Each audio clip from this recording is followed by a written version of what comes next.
All right, folks, so let's talk about the other little gift I got for myself, and that's one I've been looking at for a little while now. And there was a moment of opportunity, I believe, from the site Euro Optic, I think is the one I bought it from. But they were having a little sale going on there with their Benelli Nova shotguns, which is what I'm going to be covering. And so when that sale came up, I was like, man, I got to jump on that because I don't think I'm going to see them again for that price for quite a while. So here we are with the Benelli Nova tactical model. As you can see there, it's got the ghost ring sights on there. Pretty basic though. The Benelli Nova is pretty much the very basic bare bones pump shotgun from Benelli, and the price definitely reflects that. Overall, this gun is listed at $350, and after taxes and shipping and all that other stuff, this came out to right around 400 bucks total for me. So I'd say a pretty good price for a Benelli. So I've never had a Benelli shotgun before, and everyone knows Benelli from well, a lot of their guns, but namely like the M2, the M4 shotguns. The Novas and the Supernovas aren't as known, but they are there and they have been around for a few years. And I only know that this one existed pretty much because of Counter-Strike Global Offensive, and because I played the heck out of that game. Still do sometimes, and the Benelli Nova was absolutely one of my favorite shotguns to use in that game. And I'll be totally honest, that's the main reason why I got this gun, is because this is the exact model that is used in game, and I just like it. So thought it was cool. I personally think the Benelli Nova tactical model looks really good too. I like all the lines on it. I like how it just, the fore end is very, distinctive. That pump is huge. If you look at that, and the fact that when you cycle it, it goes over the what do you call it, feed port right there. So I don't really see a whole lot of pump shotguns that do that. So I thought that was pretty cool. So yeah, it's the main reason why I got it. Just cool factor, and you can always use another shotgun, right? So considering the only other shotgun I have, I've got the Lynx 12 shotgun, but I also have my Mossberg 590 sitting over there in the corner, which I will be comparing to this one just a little bit, because the 590 is my most used shotgun that I have experience with. I don't really like 870s all that much, and I don't have a whole lot of experience with semi-auto shotguns of any kind. So I'm kind of regulated to just pumps. So yeah, got this in hand, and honestly, I was actually a little surprised at how fast Euro Optic actually did their service. So I was still overseas, shall we say, busy when I ordered this, and I expected them to take like a few days, a week maybe, to get this shotgun out to my local store here. They shipped it out in 2 days, and it got to my store in 2 days, and I was like, dang, that's fast. So yeah, this was waiting for me basically when I got back home. So I took it out and shot it, but only put slugs through this, and yeah, because the local ranges here don't allow for use of any kind of shot against their targets because it tears them up too fast, which makes sense. So I've only put slugs through this, and some mild slugs, some reduced recoil slugs, and not really reduced recoil, and then some really, really, like, even though they're like 2 3/4 inch shells, they're still kicking the crap out of me. We're talking like what is it, 1 1/8 ounce slug or something like that, going like 1560 feet a second, which is it's got a bit of power behind it. So yeah, I would say the accuracy for this was actually pretty darn good. All the way up to 50 yards, just standing offhand, just shooting. I was able to get hole-in-hole accuracy with rifled slugs. So can't really ask for more than that. I mean, the holes for slugs are freaking huge, and so all the holes were basically touching each other at 50 yards. So this gun, even though it is this particular barrel is just smoothbore, it's definitely capable of doing the job. So if it's a human-sized target you're trying to hit even all the way out to like 100 yards, I definitely think that this gun is capable of doing that. Or maybe you're hunting something of like the 4-legged variety, or however many legs it has. So with slugs, this thing can definitely do the job. I still have to test this with like different kinds of shot, see how it patterns and everything else, but I kind of have to go somewhere else to go do that, and I haven't done that yet. But I have no doubt from everything else I've seen with this gun that it will do just fine. So for shooting, yeah, it works pretty good. I have to say I have to keep in mind that this isn't still, like a basic bare bones model. So the trigger on this wasn't anything to write home about. It wasn't terrible, but I'd compare it to like a stock or non-broken in Mossberg 500, 590 series shotgun trigger. It feels almost exactly the same as those guns do. So if you're used to that, that's what it feels like to me. So it's a little heavy, but certainly serviceable. Nothing to write home about. The construction of this gun is a little interesting because it's like a metal frame inside all this plastic here. This is a ton of plastic back here, and there's a metal frame sitting inside of here, which reduces the weight a little bit and affects the balance of the gun. Compared to like my 590 over there, this feels way different than that. This receiver is also extremely long, as you can see, because it can take the 3.5-inch shells, which my 590 cannot.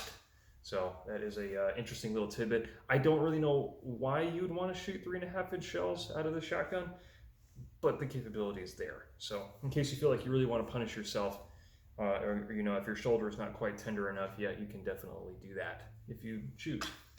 So that's pretty cool. What else to say? Oh yeah, I will say ergonomics wise, I like almost everything on this gun. I like the pistol grip, I like how it feels. The pump has a lot of space here for you to put your hand. You can run it up here, you can run it back here, you can do anything in between. Loading this is very quick and easy because it's got such a big feed port here in the bottom. It's very, very easy to, just snap cap, just toss them in there. And I like that the little, I forget the name of the part, this part here, the lifter thing, it actually stays in the receiver when you push down on it. I don't think the 590 does that. So it's very easy to just plop your shell in there and then shove it in there, and just keep doing it. It's very, very smooth. Everything on this gun is just really smooth. The action's smooth, the pump is smooth, shooting is smooth. It's just a very nice and refined gun, especially for what you're paying. And I think overall, this thing has better made internals, nicer internals, smoother action than my 590 does. The 590 feels crude compared to this. This one feels definitely more refined, like a sportsman's kind of shotgun, Which I imagine that this is what this thing was designed for in the first place, and not necessarily a tactical mindset. So, for negatives though, I will say the shotgun is not as lefty friendly as the 590 is. So the action release lever is that little button right there. And as you can see, it's on the right side of the receiver, and my fingers are long enough to reach that, but I don't really think a lot of people can very easily reach that with a firearm grip like this. Like you can see even right there, I'm having some difficulty reaching it. I have to adjust my grip. So I've got the trigger here. I can't just reach up like that. I can, but I have to move my grip around. Or you come back with your other hand, but then I don't think that's a very good place to put the release lever myself. Versus the 590, actually I'll just get the 590, I have it sitting right over there. 590 is way more lefty friendly because the action release lever is right there on the left side of the receiver, and with this particular stock setup, I can just have my trigger there and then just like that. Super, super easy. And it still even works well for a right-handed shooter because you can kind of adjust your grip a little bit here with your thumb to hit the lever. My arm's stuck in the stock. You can hit your release lever there with the thumb just like that, or you can reach around, just another way to do it. So I think, honestly, the 590 is just a little bit more lefty-friendly than the Nova is, in my opinion. Oh, these are heavy. So yeah, just one ergonomic complaint about this gun. Not as lefty-friendly, but that's a small minor detail. I'm still able to manipulate this gun just fine, even left-handed. I can just reach over, basically underneath here, and grab it and just open it that way. but gotta readjust if I want to shoot. But like I said, small minor thing. The gun still works brilliantly. For recoil though, I will say I think this one has actually a little bit less recoil, at least less felt recoil than the 590 does. So I'm not entirely sure why that is, because overall I feel like this gun weighs less than the 590 does with all the stuff I have on it. And so you think a lighter gun would feel like it had more recoil than a heavier gun, but in this case, the Nova felt like it had less. It's more pleasant to shoot, especially with the hotter ammo. So maybe it's the design of the stock and everything they have going on in here, because I know there's an upgrade that people can do where you basically take off the, I think it's the end cap here, and you put some kind of like recoil reducer system in the stock here. The Benelli manual actually even says that they offer that as an aftermarket option for people who want it. So one of these days I might just try that and just shove it in here and see if it makes that much of a difference. So I just think it's interesting that Benelli even offers that, like says that in their manual, like, yeah, we have a recoil reducer for your gun. That's pretty cool. Because as I've learned, Benelli is kind of like the HK of like Italian shotguns, right? They're going to tell you what you want on your gun, and they're going to tell you how to do it and what price that you are going to pay. And damn if you are going to pay that price, and you're going to like it. So, looking for aftermarket things with the Nova, there's almost no aftermarket for this gun. That is another negative for this thing, is if you want to get a different stock, like the 590 has, oh my gosh, 590 has so much aftermarket. This stock is aftermarket. I got a bayonet for this thing. It's sitting right over there. You can get different side saddles, sights, pistol grips, whatever you want to do with the 590, you can do it.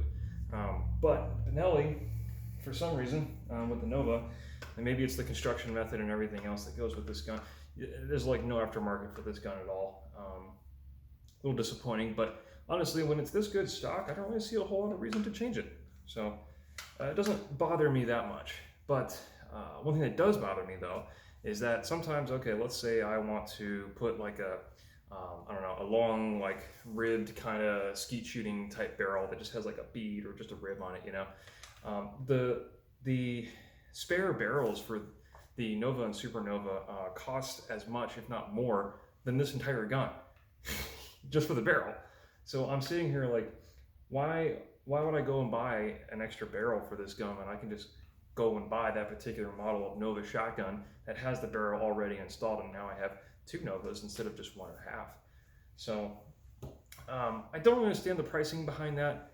I assume it's one of those kind of, I'm not going to say elitist sportsman's kind of marketing mentality, but I think that is part of it, because I think the marketing team at Benelli and other European companies assume that if you have the money to drop on a nice hunting shotgun, then you have the money to drop on the accessories that go with it for something else you want to do later.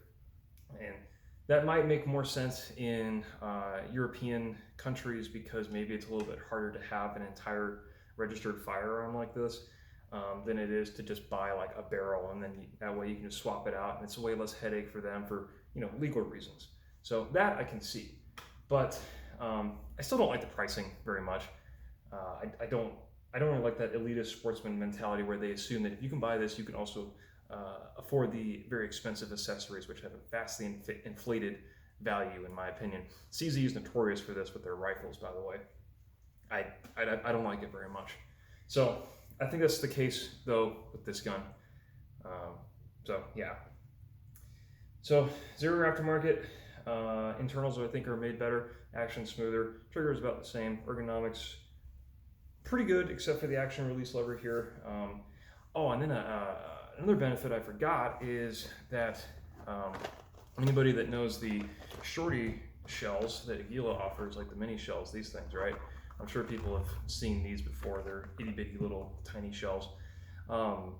People know that the 500 and 590 Mossbergs cannot feed those reliably unless you have like a little spacer that you put in the lifter there, because when you pump it back, the round tends to tumble inside of the receiver, and it's not very reliable. Even with the spacers, sometimes it can get jammed up. So that's one thing I wanted to test with this gun. So I didn't actually fire any of them because I don't have the mini slugs until just the other day, actually, where I found a place in town that actually had some. So here you go, little mini federal rifle slugs. But I had a bunch of these buckshot ones lying around, so I decided to just load it up in the Nova and just see how it cycled. I think I fit is either 7+1 or 8+1 inside this gun, and I just sat there and I just cycled the action, and not a single jam, not a single tumble. None of the shells tumbled anywhere. None of them got stuck in the receiver. None of them failed to feed. It all cycled and loaded just fine. Would that change when you're firing? I doubt it, really, because really you're not testing whether or not the round will go off. You're testing whether it's going to cycle in the pump action and sit on the lifter correctly and feed into the chamber correctly when you close the bolt, right? That's really what you're testing with the mini shells, and all that worked perfectly with the Nova. So another little benefit there, if you're really a fan of the mini shells like I am, this is one pump shotgun that you can absolutely run those in and not have any issues at all, like factory stock. So I think that's pretty cool. A little bonus there. I know there's a lot of people talk about the magazine cutoff for the Nova as well, with that little button right here. I'm not really a hunter type, so I don't really have a whole lot of use for it, but it is pretty cool to, I guess if you're being tactically minded, right? Let's say you have buckshot loaded in here, and now you want to have a slug in the chamber. You can just hit that little button there and pump it, and when you do, it will not take one from the tube here. It'll just open up that shell that's in the chamber, so you can pop that one out, put it in your pocket, take your slug out, put the slug in there, close it up, and engage your target. So I can see where it has uses for sure.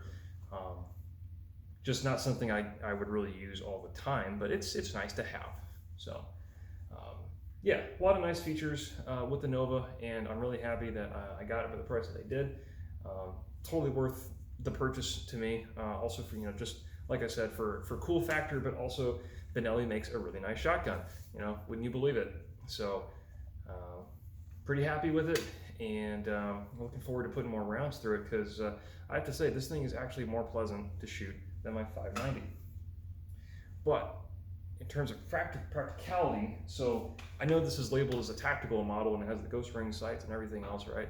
But for comparison's sake, I wanted to see how it held up to my home defense shotgun, which is this 590 here. And you might be looking at this and saying, wow, that looks like a much bigger gun, right? Well, it's not actually. I don't know if I can get this on camera, but if you put these side by side and they're resting let's see if I can hold them together. They're almost the same exact length, overall length. You can see that kind of like that. See that right there? That's butt to butt, nose to nose. They're practically the same length, but the Nova only holds 4+1 versus this 590 here holds 8+1 with the extended tube and everything, right? But even if you do get an extended +2 tube for the Nova, that's still only 6+1 versus 8+1 of the 590, right? So in terms of practicality, the 590 has the Nova beat, because you can have aftermarket options like putting this pistol grip stock on here. I much prefer a pistol grip than traditional rifle grip. You can fit more rounds in this one. This bayonet can this shotgun, the 590, can also fit a bayonet versus the Nova cannot. Would you ever really use that? I don't know, but it's a nice option. The 590 also has a 20-inch barrel versus the Nova has an 18.5. So considering all of those things taken together, I'd say in terms of like practical defensive uses, the 590 will probably have more application, more reason to use than the Nova Tactical would.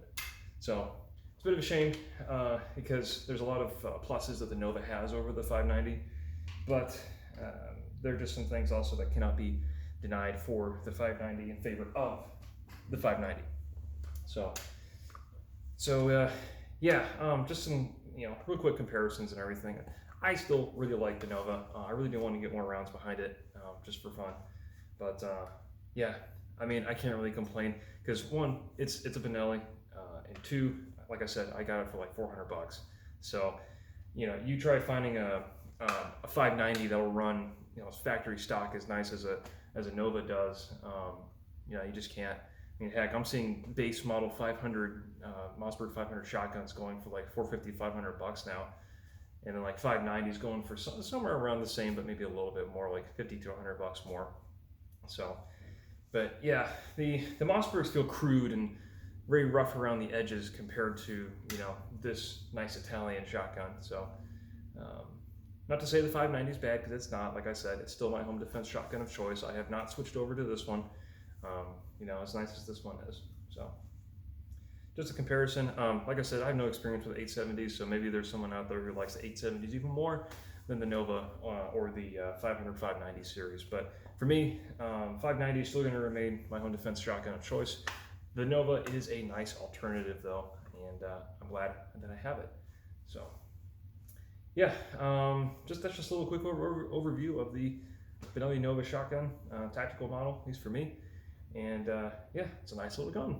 I really like it. So I can definitely see the appeal of the spaghetti shotguns and Benelli in general. So yeah, I thought I'd bring that to you guys and just kind of present another option out there. And also for all the Counter-Strike gamer dudes out there, this gun has obvious appeal, at least to me. So anyway, all I gotta say about this shotgun, I need to go and pattern it and see how that's gonna work and everything. But overall, it's really good. So yeah, we will catch you next time.